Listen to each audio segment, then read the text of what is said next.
cuando son ahora mismo las 6 de la tarde, damos ya la bienvenida a nuestro compañero de Espacio Un Poco de Derecho de Marín y Mateo Abogados. Muy buenas tardes, ¿cómo estás? Hola, buenas tardes, José. Pues muy bien, encantado de estar aquí con nosotros, con todos vosotros, como siempre, de venir al programa para... Sí, un placer. Además, hoy tenemos un tema muy interesante que ha generado bastantes dudas y yo creo que hoy va a servir para que muchas personas puedan aclarar lo que tienen en mente. Así que, si te parece más dilación, vamos a arrancar para que nos dé tiempo a hablar de todo, que seguro que es bastante concreto. Muy bien. Así es, hoy vamos a hablar de un tema bueno, es un fenómeno social, ¿vale? Y mediático de actualidad que consiste en lo que se conoce como la ocupación ilegal, ¿de acuerdo? Entonces, hoy vamos a tratar los distintos supuestos de ocupación Ujú. ilícita que existen, cómo se regulan cada uno de ellos, qué problemas comportan cada uno de ellos y Ujú. sobre todo cuál es la forma más efectiva y rápida de recuperar la posesión para su legítimo dueño o propietario. Estupendo. Entonces, en primer lugar, lo que tenemos que hacer es diferenciar. Existen dos vías para poder resolver este supuesto de ocupación ilegal. En primer lugar tenemos la vía penal y en segundo lugar la vía civil, ¿vale? Ambas regulaciones o supuestos sirven para resolver el problema de ocupación ilegal. Bueno, empezamos por el plano penal o la vía penal. Dentro de la vía penal nos encontramos con tres tipos de delitos que consisten en la ocupación ilícita, ¿vale? El primero de ellos es el de allanamiento de morada. Bueno, el concepto de allanamiento de morada consiste en la ocupación material de una vivienda que constituye la morada, ¿vale? Luego diremos qué significa esto de morada, que se realiza con o sin violencia y contra las personas Ujú. y en contra de la voluntad, lógicamente, de su dueño o habitante, ¿vale? Quien habita esta vivienda o esta morada. Bueno, la morada se entiende por morada tanto la primera residencia como la segunda residencia. Es decir, tanto nuestra vivienda habitual como esa casa que tenemos en Serra o en la playa para ir los fines de semana a disfrutar de nuestro tiempo libre. Ambas se consideran morada. Bien, la pena que impone en este caso el Código Penal es de hasta 2 años de prisión. ¿Vale? Este tipo de delito es un delito flagrante. Esto significa que es notorio o, digámoslo de alguna forma, evidente, ¿de acuerdo? Y en estos casos de delito flagrante, y en concreto en este caso de allanamiento de morada, pues es bien la propia policía a través de nuestra denuncia o bien en el iniciado el procedimiento judicial, el propio juez, a través de una medida cautelar, devuelve de forma inmediata la posesión a su legítimo dueño o poseedor, ¿vale? O a la persona que habita en esa vivienda. Bien, el segundo de los supuestos que nos encontramos es el de usurpación de inmuebles mediante la violencia o intimidación en las personas. Bien, en este caso consiste igualmente en la ocupación material, pero ya no de morada, sino de una vivienda o un inmueble que no constituye la vivienda o morada, pero empleando violencia o intimidación en las personas. Bueno, en este caso, la ley establece una pena de hasta 2 años de prisión. Se trata igualmente de un delito flagrante, al igual que en el caso anterior. Y por tanto, al igual que en el caso anterior, o bien la policía o bien el juez, a través de la medida cautelar, devuelve la posesión de forma inmediata o si no al inicio del procedimiento judicial a su legítimo dueño o poseedor. Bien, cabe mencionar en este punto que la Fiscalía General del Estado, recientemente, si no recuerdo mal, en julio de este último año, 2020, ha dictado unas instrucciones mediante las que todos los fiscales, en los supuestos de intervenir en este tipo de delitos, deben de solicitar la medida cautelar para devolver la posesión a su legítimo dueño. Entonces, ¿qué significa esto de la medida cautelar? Bueno, pues supone que de la forma más breve posible se restituye la posesión a su dueño y, con independencia de ello, el procedimiento sigue hacia adelante. Ujú. Y ya se resolverá lo que se tenga que resolver o tardará lo que tarde, pero de forma automática al inicio, con la medida cautelar, se restituye la posesión. Ahora bien, se precisa que concurran ciertos presupuestos. Entre ellos, pues son, o nos podemos encontrar con una apariencia de buen derecho, de que se tiene la razón, y además un peligro en la tardanza. Es decir, debe concurrir esa necesidad y urgencia de la víctima del delito para recuperar su vivienda. Porque, por ejemplo, si nos encontramos con que el titular de esa vivienda sería una persona jurídica, Ujú. pues igual ya no concurriría esa necesidad de urgencia, ¿vale? Por tanto, las medidas cautelares en estos dos supuestos que hemos hablado sí que, de delito flagrante, sí que servirían para devolver la posesión a su legítimo dueño. Y el último de los supuestos penales de ocupación ilícita es el que más problemas genera, ¿de acuerdo?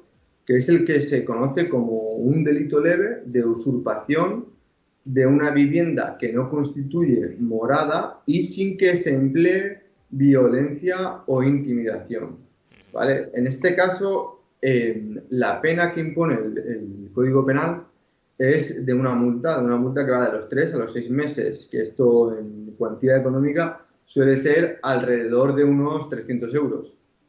Y es una pena, pues, ridícula, que incluso te sale mucho más barato que alquilar una vivienda. Ujú. Entonces, en este tipo de supuestos se requiere que se haya, que el titular, que el propietario, haya requerido de forma previa a los ocupantes para que cesen en esa ocupación inconsentida. Y, a pesar de ello, los ocupantes persisten en su ocupación. Y es en este momento cuando se produce el ilícito de delito de usurpación. ¿De acuerdo? La devolución de la posesión de la vivienda la acordará el juez en sentencia. ¿Vale? El problema que nos encontramos en este tipo de supuestos es que, llegada la sentencia, los ocupantes pueden apelar, pueden recurrir en apelación y, por tanto, alargan los tiempos. Es decir, si el procedimiento inicial ha durado entre 4 a 6 meses, Ujú. hay que añadirle lo que suponga el tiempo que suponga el recurso de apelación, que igual nos estamos yendo a unos 6 meses más. ¿De acuerdo? Y en todo caso, aunque sí que es verdad que esto es excepcional, pero existen algunos casos en los que incluso tras el recurso de apelación vencen los ocupantes. Es decir, que estaríamos como partiendo de cero, no habríamos hecho nada y por tanto tendríamos un verdadero perjuicio y una pérdida de tiempo. Ujú. Entonces, este último supuesto de delito de usurpación de vivienda, bueno, en general todos, pero en particular este último supuesto, bueno, pues se regula también o podemos acudir a la ley civil para su resolución, ¿de acuerdo? Entonces, en el plano civil nos encontramos con dos supuestos. En primer lugar, nos encontramos con lo que se conoce como el desahucio express, ¿de acuerdo? Esto es una ley nueva, relativamente nueva, del año 2018, de mediados del 2018. ¿Y en qué consiste esta ley? Bueno, pues es una demanda de desahucio por precario frente a ignorados ocupantes en la modalidad de desahucio express, lo que significa que, una vez presentemos la demanda, el juez les notifica automáticamente a los ocupantes mediante auto para que aporten un título válido, ¿de acuerdo? Un título válido de ocupación. Y les da un plazo de 5 días. En caso de que dejen transcurrir el plazo sin aportar nada o el título que aporten no sea válido de ocupación, automáticamente el juez dicta un auto mediante el cual devuelve la posesión a su legítimo dueño, es decir, al demandante. Y frente a este auto no cabe en ningún tipo de recurso. Luego ya en el procedimiento continuará y se verá lo que sea, pero automáticamente el juez ya ha devuelto la posesión a su legítimo dueño. Bien, ¿qué requisitos exige este supuesto? Pues son los siguientes. Exige un título válido del demandante, es decir, que sea el propietario o que sea el usufructuario. Además, exige que hayamos sido despojados de la posesión de la vivienda, porque este tipo de procedimientos únicamente se puede presentar frente a los ocupas, no puede ir frente a un inquilino o frente a una cesión de uso por precario Ujú. en general. Y por último, el requisito, y es aquí donde tenemos los problemas, es que se tiene que tratar únicamente de una persona física o entidad sin ánimo de lucro. Deja fuera a las personas jurídicas de esta regulación. Bien, en conclusión, respecto de este procedimiento de desahucio express, podemos obtener la devolución o la posesión de nuestra vivienda en el plazo aproximado total de un mes. Por tanto, es un procedimiento que, como su propio nombre indica, es eficaz y rápido para devolver la posesión de la vivienda. ¿Y qué ocurre en estos mismos supuestos, pero cuando no se trata de persona física, sino que es una persona jurídica? Un banco, un fondo, por ejemplo. Bueno, pues en este caso no podríamos activar el desahucio express. Tendríamos que irnos a un procedimiento de demanda de desahucio por precario común, ¿de acuerdo? Pero con la particularidad de que lo dirigiríamos frente a los ignorados ocupantes. Bien, como hemos dicho, no se requiere que se trate, o sea, que hayamos sido despojados de la posesión ni que seamos una persona física. El inconveniente de este procedimiento, ¿cuál es? Pues lógico, ¿no? El tiempo. Este procedimiento suele alargarse bastante más respecto del desahucio express. Podemos tardar alrededor de 4 a 8 meses hasta que se dicte la sentencia. Y es en la fecha, es en la sentencia, perdón, donde se indica cuál es la fecha del lanzamiento. Bueno, y ahora, después de haber visto todos estos supuestos, cuáles son los distintos supuestos de ocupación ilícita, pues vamos a realizar unas conclusiones, ¿no? Sobre qué concluimos después de todas estas regulaciones jurídicas. Bueno, en primer lugar, ¿cuál creemos que es el supuesto más, o cuál es el supuesto más utilizado por los ocupas? Bueno, pues el supuesto que más se da en la práctica, como todos imaginaremos, es este último supuesto de delito leve en el que el ocupa pues se instala en una vivienda que no constituye morada y que por norma general, no, o sea, no es de una persona física, sino de una persona jurídica y evidentemente sin emplear violencia o intimidación. De esta forma, el ocupa pues, consigue las menores consecuencias para sus actos. La ocupación de la primera vivienda, contra lo que se cree generalmente o mediáticamente, no es el supuesto habitual en la práctica, sino más bien al contrario. Es un supuesto que se da de forma extraña, ¿de acuerdo? Porque los ocupas, en la mayoría de las ocasiones, o en algunas ocasiones, son auténticas organizaciones mafiosas que se dedican a buscar, pues eso, inmuebles de entidades financieras que no están habitados y ocuparlos, incluso a veces ocuparlos para a su vez alquilarlos. Sí. ¿De acuerdo? Entonces, ¿cuál sería la forma más rápida de recuperar la vivienda ocupada? Bueno, pues en los dos primeros supuestos que hemos hablado de delitos, del allanamiento de morada o usurpación con violencia o intimidación, pues es evidente que se trata de un delito flagrante y en ese tipo de delitos o supuestos, pues o bien la policía de forma inmediata ante nuestra denuncia, o si no, bien el juez a través de la medida cautelar al inicio del procedimiento, devuelve la posesión a su legítimo dueño. Bien, como hemos dicho, el problema lo tenemos en el tercero de los supuestos de delito leve de usurpación. Vale. En estos casos hay que distinguir entre si es persona física o persona jurídica.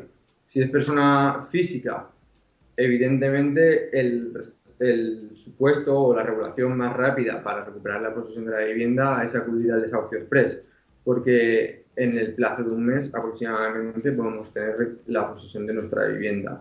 En el caso de que no seamos persona jurídica, pues no tendremos, o sea, de que no seamos persona física, perdón, que seamos persona jurídica, un banco, un fondo o por lo que sea una sociedad mercantil, bueno, pues tendremos que acudir al procedimiento de desahucio por precario, porque si acudimos directamente a la vía penal, corremos el riesgo de que los ocupas recurran en apelación y, por tanto, el procedimiento se alargue de forma considerable. Bien, habría que preguntarnos qué ocurre si presentamos los dos procedimientos de forma simultánea, es decir, la denunciamos y automáticamente también presentamos una demanda por la vía civil. Bueno, pues en este caso hay que decir que la ley impide que un mismo supuesto se regule de dos, o sea, se resuelva de dos formas distintas simultáneamente, sino que en este caso se resolvería de la siguiente forma: el procedimiento civil se archivaría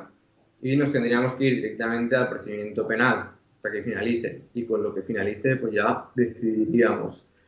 Y por último, cabe mencionar que, igual algún oyente se lo está preguntando, ¿qué ocurre si decidimos tomarnos la justicia por nuestra cuenta? Es decir, acudir a esa vivienda que es nuestra y hartos, pues echar la puerta abajo o directamente abrir con nuestras llaves en un cambio de la cerradura y tratar de recuperar la posesión de nuestra vivienda. Bueno, pues cabe mencionar que, y advertimos a todos nuestros oyentes, que este supuesto sería consistiría, o sea, cometeríamos un delito.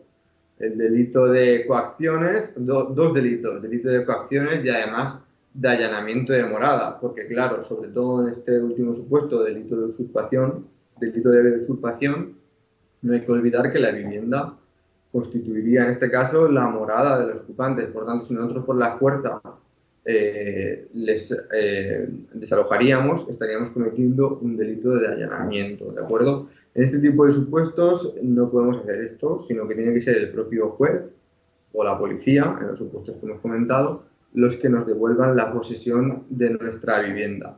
En cualquier caso, y por último, lo que sí que recomendamos es que ante un supuesto de que nos encontremos con una ocupación, pues acudir a asesorarnos por unos buenos profesionales, estudiar cada caso concreto y ver cuál es la vía más rápida y eficaz para recuperar nuestra vivienda. Estupendo, pues Juan Arturo Luisa, tengo un par de cuestiones que tenía apuntadas al respecto que quería hacerte sobre este tema. En un primer lugar, porque no sé si es cierto o no, en el caso de que, en el tercer supuesto que estamos hablando todo en este caso, que ¿Sí? ocupen una morada, o sea, una vivienda que no es tu vivienda habitual, y por ejemplo, pues han pinchado la luz y están usando el agua. Todo el gasto que estén haciendo, aunque hagamos una denuncia, aunque certifiquemos que nos han ocupado esa vivienda, ¿la tenemos que seguir pagando nosotros? No, evidentemente, si han pinchado la luz, están cometiendo a su vez un nuevo delito Ujú. de defraudación eléctrica, ¿vale? El que corresponda, y si no hemos sido nosotros que la vivienda está ocupada, pues nunca seríamos los responsables de ese delito, ¿de acuerdo? Eso sí, lo tenemos que justificar. ¿Cómo se justifica? Bueno, pues en primer lugar con la interposición de la denuncia o la demanda de que se trate. Estupendo. Luego, en el caso de que haya un pequeño limbo jurídico en el sentido de supuesto, hay una herencia, hay un piso en una herencia, la herencia aún no se ha aceptado porque uno de los hermanos o de los herederos no se ponen de acuerdo, entonces está el piso, pero realmente no hay un propietario aún real porque la herencia no se ha aceptado y el propietario original ha fallecido. En ese sentido, ¿se podría tramitar algún tipo de denuncia de los que van a ser herederos aunque no hayan aceptado la herencia? ¿O estaría en un limbo hasta que no se formalizara todo? No, efectivamente pueden interponer acciones en representación de la herencia yacente en este caso. Ujú. Es decir, nos iríamos exactamente a los mismos supuestos, lo que pasa es que las acciones que presenten pues no lo harían en su propio nombre o por su propia cuenta, sino por la de ese patrimonio que aún no ha sido aceptado, Ujú. que se llama herencia yacente. Ujú. Y ya la última, porque hemos comentado que no podemos tomar la justicia por nuestra mano, es decir, abrir con nuestra llave o llamar a un cerrajero que nos abra la puerta aprovechando que... Bueno, si no están dentro, sí que podríamos hacer esta acción. ¿O sería Bueno, allanamiento de morada? no, no podríamos. Otra cosa, a ver, en este caso lo que ocurre es que esa ocupación, ¿vale? El que ocupa, pues la hace como que es para una vivienda para sí mismo, es Ujú. decir, ocupa para su vivienda, para utilizarla de forma que es su vivienda habitual. Entonces tiene sus pertenencias, pues igual tiene dados de alta los suministros eléctricos y de que se traten a su nombre. En fin, es como cualquier otra vivienda habitual de otra persona, pero en este caso ha sido ocupada. Ujú. ¿De acuerdo? Pues claro, si nosotros procedemos a entrar, aunque hayan salido un momento, pues Ujú. estaríamos cometiendo igualmente el delito de allanamiento de morada. Ujú. Y partiendo de ese último supuesto que te había comentado, no sé si esto daría para otro programa, porque supongo que hay muchos peros y muchos hilos, pero todos esos movimientos que han surgido de fuera ocupas, stop ocupas, de personas fuertes, grandes, que van Sí, sí. con un supuesto abogado, llamar a la puerta y si no entran, no precisamente amablemente para invitarles a salir, ¿eso no sería legal o sí o cómo habría que tomárselo?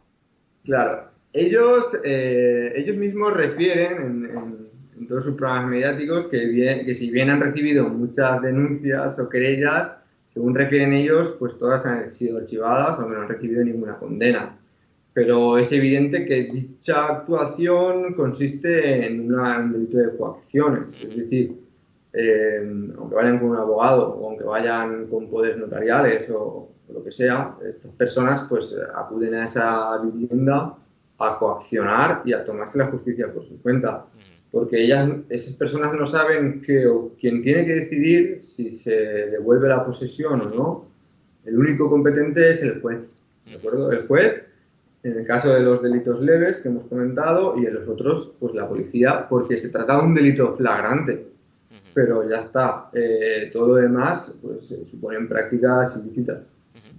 Estupendo. Y ya para finalizar, como bien has demarcado, es importante asesorarse por grandes expertos que nos ayuden y nos asesoren. Y en este caso, pues tenemos a Marín y Mateo Abogados, que son grandísimos expertos, como estamos viendo. Cuéntanos cómo podemos contactar con vosotros. Sí, pues bueno, pueden contactar con nosotros a través de nuestra página web, donde vienen todos los medios de contacto, ya sea mediante email, WhatsApp, o teléfono. Nuestra página web es marinmateo, www.marinmateoabogados.es. Ujú. Estupendo. Pues muchísimas gracias, un placer como siempre y nos vemos y escuchamos en el siguiente programa. Muy bien, José, muchas gracias y un saludo. Un saludo, hasta luego. Hasta luego.